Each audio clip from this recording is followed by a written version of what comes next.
Many of our dedicated viewers have asked us to dive deeper into one of the most enduring mysteries we often highlight here on the channel. While numerous ancient sites around the world deserve detailed exploration, few hold as much intrigue, or as many misconceptions, as the Giza Plateau. Our mission has always been to illuminate the truths hidden behind layers of historical distortion, truths surrounding ancient ruins that have often been dismissed or misrepresented by conventional narratives. Of all these sites, Giza stands out not only as the most famous, but also as the most misunderstood. Throughout your life, you'll likely encounter people fascinated by ancient Egypt.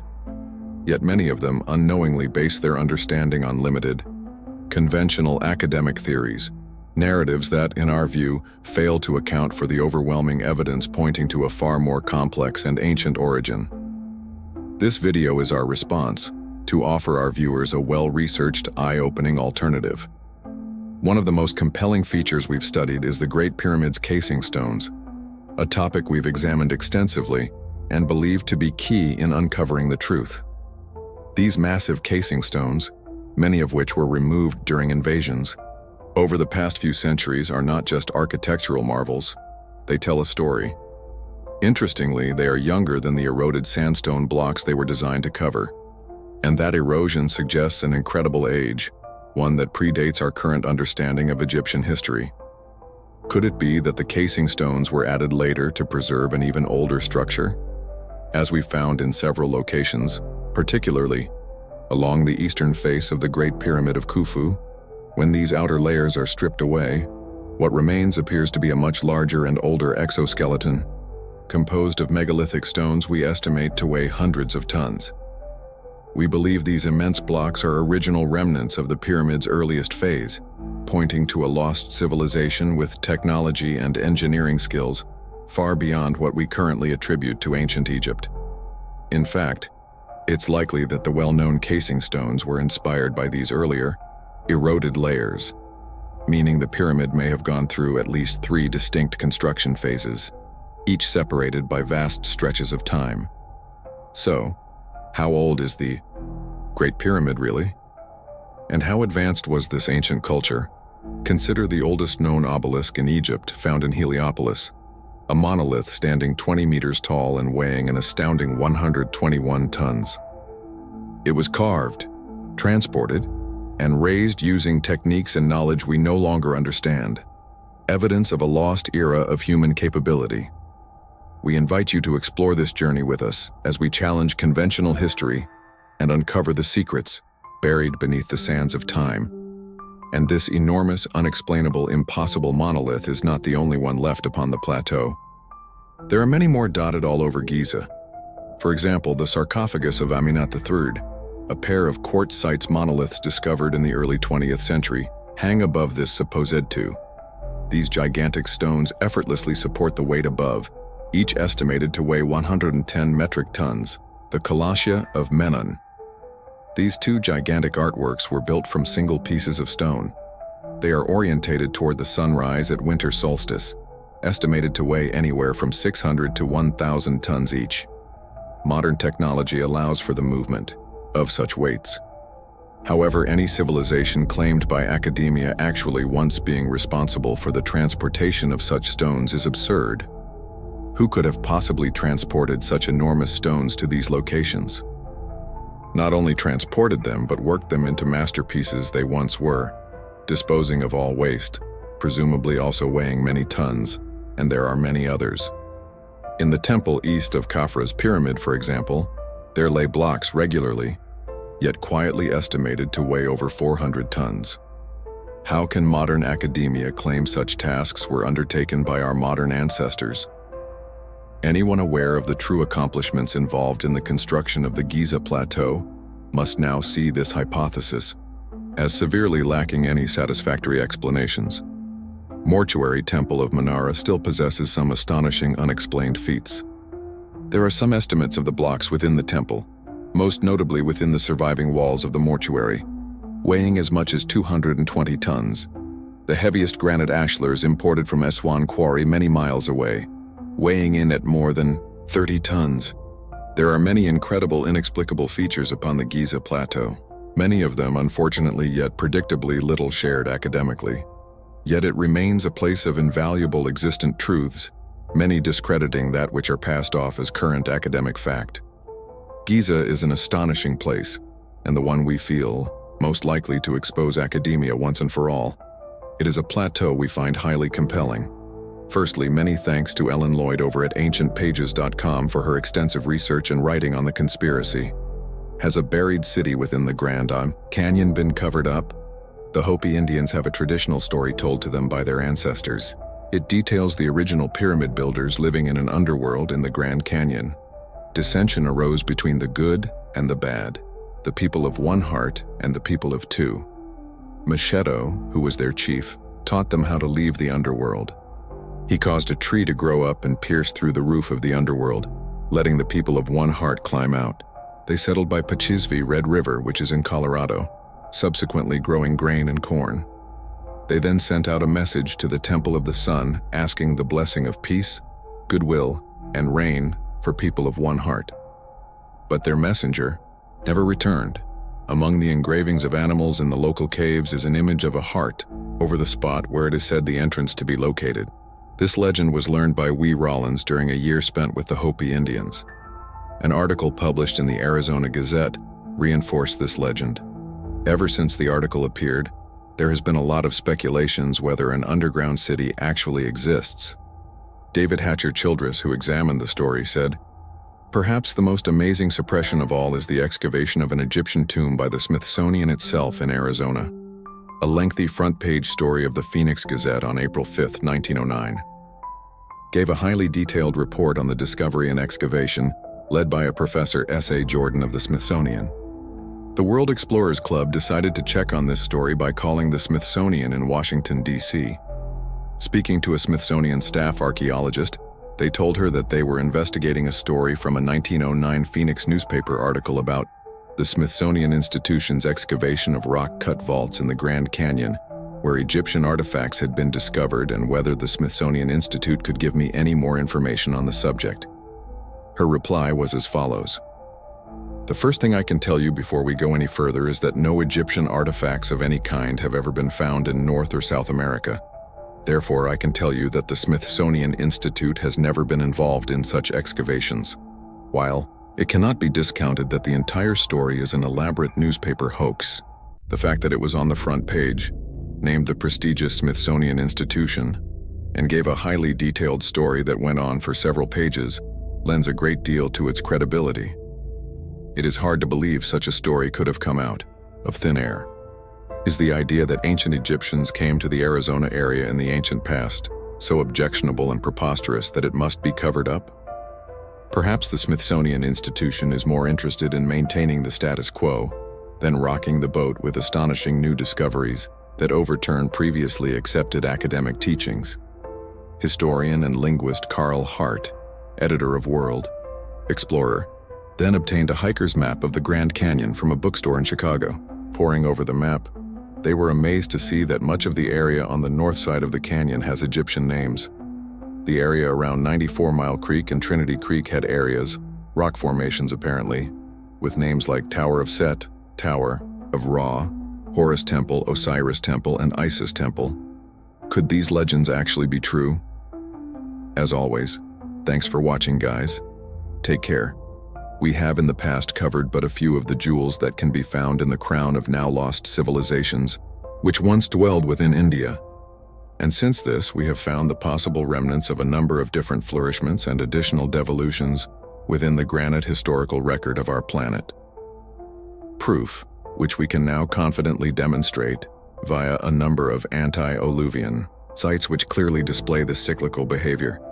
The Ellora cave system, for example, one of the most well-finished and thus precisely executed of which Kish Temple, a site we have previously covered. Yet, I digress. There is no possible way to define how long a religion can survive. As such, the fact that at least 3 different religious influences can be found upon these miraculous, enormous ancient ruins once hewn directly from the bedrock of Earth is proof enough of extraordinary antiquity. Along with these 3 different religious ages, our previous research among cave have ourselves found separate tool marks we feel logically left by a mere 2 separate civilizations. One of the famous cup and spoon mark era claimed across northern Europe as Neolithic, while the other found upon Kaish and many others throughout India, indicative of yet another world faring, yet far more globally powerful and capable now lost civilization according to modern paradigm. Quote, the rock cut activity. At all cave 3 phases from the 6th century to the 12th century, the earliest caves, 1 through 12 discovered between the 5th and 8th centuries reflect the Mahayana philosophy of Buddhism, then prevalent in this region. The Brahmanical group of caves, 1329 including the renowned Kaish Cave 16, was excavated between the 7th and 10th centuries. The last phase caves 30 through 34, reflecting the Jhana philosophy. End quote. However, what we do know for a fact, and quite contradictory to the aforementioned mainstream theory, is that this series of 34 caves were all indeed planned and constructed, within the abilities available at the era of each of their constructions. Some indeed more modern and thusly planned and executed to a more primitive ability. But Kaish and many others along the network are and were incredibly seemingly impossibly well executed, with unbelievable artistic and complex vision, created with technologies to cut rock of unbelievable and now lost and forgotten technologies, and thus abilities. It is popularly accepted belief systems attached to the sites are of a modern age. However, even this cannot be confirmed. Furthermore, we know that to create such a site would in the modern age take unimaginable effort and technologies taking many, many years. Go matter what the mainstream explanation may be, or indeed the mounting areas of research and the enigmas, we continue to stumble upon adding to our list of areas of interest all remain a growing and as yet unsolved mystery, which we find highly compelling. Peru undoubtedly has one of the most compelling collection of ancient ruins that can be found anywhere on Earth. A vast collection of astonishingly well-preserved, incredibly ingenious complexes designed ancient settlements, infrastructure, irrigation, agricultural designs with countless others, often incorporated or accomplished through the creation of precisely executed purpose-built structures with incredible features to accomplish built-in functions of astonishing, ancient contraptions. Contraptions modern man has not only learned about through the building of these sites, but thanks to the brilliant condition of much of ancient Peru, the work of the aforementioned polygonal civilization, one of 4 lost civilizations, which we have personally identified here on the channel in prior videos, feats of engineering, which enabled us to use identified methods and signature stonework to ultimately verify the work of separate civilizations, which due to modern belief systems and the profit and control this provides to those who profit from said societal infrastructures is actively hidden by a mainstream academia's morally destitute funding structure. Yet regardless, these sites eventually deciphered and understood by modern studies. More, for example, is an ancient ruin that displays the levels of advanced knowledge that the builders once possessed. These step-like designs are also found at Olutombo, among others. Although appearing as the steps of giants were in reality used to acclimatize different plant species, often types of crops, herbs, and food producers to a different altitude to where they were native, allowing this ancient civilization to take food-producing plant types high into the mountains. These extraordinary ancient builds, studied by countless talented individuals for many years, have now been decoded and understood in depth, in particular, the infrastructure, and the fact that it is unquestionably far too advanced to be publicly claimed as the work of the Incans. Thus, this has culminated in the academic world being forced to not only admit this, but do so in such a way that anyone who continues to press the issue soon realizes it is not only a confession in regards to their awareness of past, now lost, once highly advanced ancient civilizations, but is a broad categorization of said ruins as pre-Incan. And just like the incredible network of water channels previously covered, which connect many ancient settlements which allowed water to be pumped from places of abundance to places of drought, providing precious water supplies to countless ancient sites. The Yoktails are yet another collection of incredible ancient structures which you are unlikely to hear about in mainstream historical studies. Yoktails came in many shapes and sizes. These incredible builds were once enormous freezers, not only used to create ice in cooler climates, but to store it during the hotter times of the year. These miraculous inventions, from spiral designs, wind tower designs, and ingenious vent placement designs, all assured cool air would continuously flow into vast underground portions of the structures.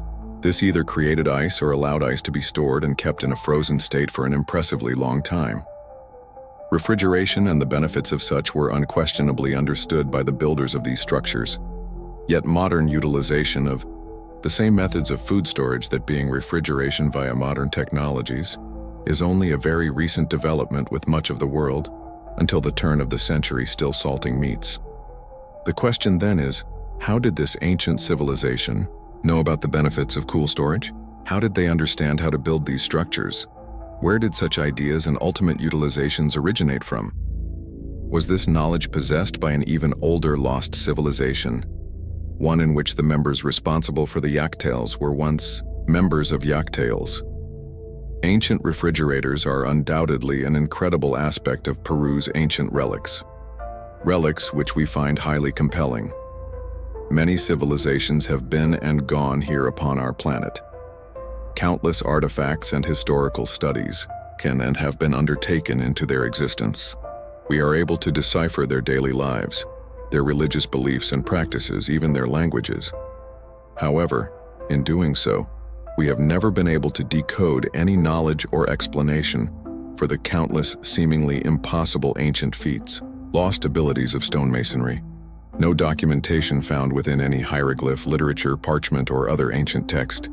Yet pyramids, polygonal masonry, multi-thousand-ton megaliths, along with countless other curious, clear signatures of a lost civilization's work exist, and due to this mystery regarding how these sites were created, we have to presume that those who constructed them were placed at a far earlier time within history, one that was prior to a global flood, possibly the aftermath of a near-extinction level event, manifesting as a form of global amnesia and severing connections between continents possibly for 10,000 years. Segesto within Sicily not only looks the same age as that of the foundation walls of Baalbek, and indeed the gargantuan megaliths found within the Trialethon, but the enormous temple is still standing along with its amphitheater, which, if we look to the still surviving polygonal stage flooring present at the theater within Delhi, a site we have covered in the past, one which is also littered with polygonal walls, we find more support for the theory that these amphitheaters with their incredible acoustics are also remnants left by this same lost civilization. Yet we feel the smoking gun are the protuberances which are still visible within its foundation blocks. It is of no surprise to us that its origins are hotly contested, with many academic teams concluding that it was merely the work of traveling Trojans. This regardless of the multi-tonen columns that were so perfectly laid.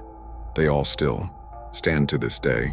When one considers that protuberances are found on polygonal masonry all around the world, and that modern stonemasons are now exploring interlocking blocks, with some such as large Lego blocks already in mass production, it is no surprise that, while many claim it to be Greek, others claim it not. This will not cease anytime soon. Many religious beliefs have gained traction in regard to its original purpose. Thus, conveniently, there is little chance that this contention will move forward. Who built the ruins of Segesta? When did they build them? We find the possibilities highly compelling. Many of the sites which we so often cover are not only attributed to what we believe is in reality a far more recent, well-studied, yet less controversial ancestor, one placed within permitted timelines. Indeed, many of these sites would have been incredible relics so far back within history, periods of development and difficulties. Many ancient sites, so well built, thus resistant to weathering, that what we claim has merely re-inhabited locations, often become the cradle of more recent academically permitted civilizational flourishment. It would also make sense on a strategic level to have claimed such miraculous technological advancements that these past constructions still displayed as their own handiwork. Adopting, or rather hijacking, said sites, making academia's job an easy one. For not only are these sites attributed to civilizations who would have been developing said technologies in their mere infancy, but these adopters of past high technology themselves claim to be the creators of said sites. This regardless of the incredible perfection present and the mastery of said sites on display. No matter how unlikely this level of efficient execution would have been, no matter how preposterous to assume they suddenly arose. Alas, this is exactly what one is expected to believe. The Royal Mausoleum of Mauritania, for example, located on the road between Churchill and Allers in Timpaza province, Algeria, is an impressive ancient structure which we have discovered is actually hiding some telltale characteristics, indicative of lost technology and thus lost civilization. Claimed as that of Hariri tomb, like so many other sites we cover, dismissed of its controversial features and academically concluded as the burial site of the Berber king Juba II and Queen Cleopatra, Selene II, both past sovereigns of Numidia and Mauritania, allegedly buried at the site. However, predictably, no human remains have ever been found at the site, and this is claimed to be due to tomb raiding. As mentioned here, there are particular features of the site not only hidden in plain sight, but we posit were probably noticed and deliberately ignored during mainstream explorations. False doors indicative of a lost civilization. Furthermore, note the size of the stones in which these and other fresco have been carved into. Standing tens of feet high, several feet in length and over a foot thick, these stones were far beyond the weight of what those who are academically claimed as the builders were capable of lifting, clearly showing signs of an incredibly long life, with several of the build's old stone layers now all but eroded to dust. Not only was the structure built to last, but we feel has in all possibility outlived a past, now lost civilization. Who really built the Royal Mausoleum of Mauritania? How did they lift and place such gigantic stones? Why have these features seemingly been overlooked? Questions which desperately need answers. It is a site which we find highly compelling. The modern-day institution, man's way of organizing belief systems into their different clans, cult-like attitudes, often driven by an existential perception, specialisms of some form, or merely a naturally occurring passion. They are either built around a certain series of events or an apparent fact or claim, which stand as the cornerstones of said institution. It is therefore within the tiers of said ideology's interests to not only suppress any evidence that may surface that would make their treasured institutions crumble to their very core foundation, but to actively destroy said relics whenever one gets an opportunity to do so. The Bamiyan Buddha, for example. Apparently this monstrous carving perfectly bored into a sheer rock face in the Bamiyan Valley of central Afghanistan is not only a relic, which we hypothesize was left by a now lost civilization, but due to the facial features once masterfully depicted upon the statue removed at some later time within history, carved flat, not only making its identification as Buddha questionable, it was for some reason completely destroyed during the Iraq War. Its destruction, I propose, supports our prior posit being that of a lost civilization's work, this being the sole motive for such actions. Interestingly, hidden voids found behind the carving, if it were indeed a solid carving, as one would have once presumed when gazing upon it. How were these hollow chambers once placed behind said carving? Additionally, not only do most modern institutions deny any of the evidence we so often put forward on our channel, often in regards to a past lost civilization, but fields such as geology is simply actively writing off countless ancient sites and anomalies as simply geological coincidences, their existence being an impossibility according to already established, supposedly concluded chronology for human civilization. One reoccurring strategy, which I like to call the pareidolia effect denial, has befallen countless sites of interest. One of the most hotly debated being the face on Mars, now simply dismissed as a trick of light. The intriguing Paramilal features nearby, which also somehow align with Pleiades. This denial strategy has condemned other said features here on Earth, some of which found in remote places that according to modern academia have simply never been inhabited. Thus, regardless of the artificial nature of such places as Goria, must be dismissed as mere coincidental geological features. The ruins clearly immense age, often used in an unfortunate twist of fate, as support of such claims, as nature eventually reclaims all. Thus, the older the ruin, the easier this said denial strategy is to argue. That is until now in a modern era where modern technology now allows us to collect a massive amount of information on simply anything.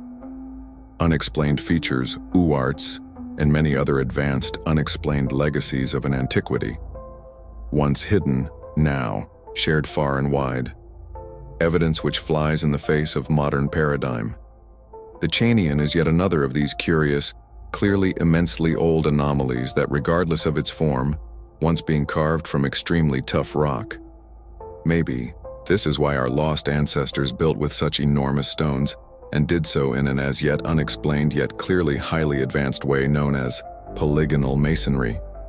Perhaps they built like this so that their footprint here on our planet be longeved, designed to deliberately be resistant to the elements to reach us now in the modern day, giving all of us an opportunity to understand the real history of our Earth, regardless of what others would like.